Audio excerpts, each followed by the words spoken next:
আসসালামু আলাইকুম ওয়া রাহমাতুল্লাহি ওয়া বারাকাতুহু নাহমাদুহু ওয়া নুসাল্লি আলা রাসূলিহিল কারীম আম্মা বাদ। প্রিয় দর্শক, আমরা যখন সাহাবা ইকরামের বিভিন্ন গল্প শুনি, তাবেঈদের গল্প শুনি, তখন আমরা বিস্মিত হই।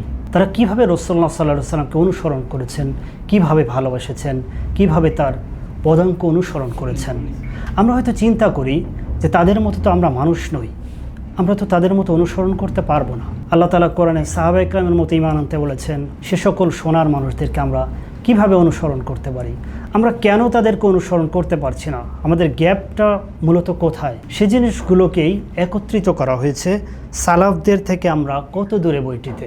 এখানে আমরা জানবো তারা কিভাবে অনুসরণ করতেন, কোন জায়গায় আমাদের অনুসরণ করার গ্যাপ রয়েছে এবং সেটাকে আমরা কিভাবে ওভারকাম করতে পারি। কারণ আমরা যদি দুনিয়া এবং আখিরাতে সফলকাম হতে চাই, তাহলে অবশ্যই আমাদেরকে সালাফদেরকেই অনুসরণ করতে হবে। আসুন আমরা সালাফদের জীবন জানি, তাদেরকে অনুসরণের চেষ্টা করি। আল্লাহ তাআলা আমাদেরকে সেই তৌফিক দান করুন। আমিন। ওয়াসসালামু আলাইকুম ওয়া রাহমাতুল্লাহি ওয়া বারাকাতুহু।